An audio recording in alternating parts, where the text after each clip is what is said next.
baru-baru ni ada yang DM saya, okey, dia DM pasal STD lah, okey.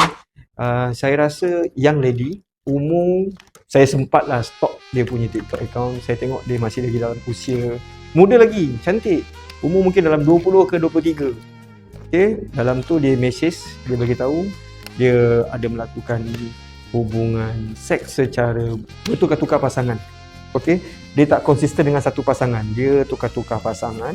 Kemudian dia suspek salah seorang daripada pasangan dia tu ada STD.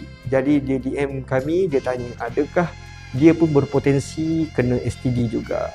So jawapannya ya. Okey, so dia pun dah dapatkan rawatan. So apa yang saya nak beritahu dekat sini, mencegah tu lebih baik daripada merawat. That's why prevention is better than cure. Macam mana nak cegah? Okey, guna protection. Semudah guna protection. Kalau kena influenza, macam mana nak mencegah? Pakai mask. Tak nak kena STD, macam mana nak cegah? Guna perlindungan. Pakai kondom. Murah je. Dekat 7E, dekat KK Mart, dekat 99 Speedmart ada jual. Kalau malu nak pergi beli, guna Shopee.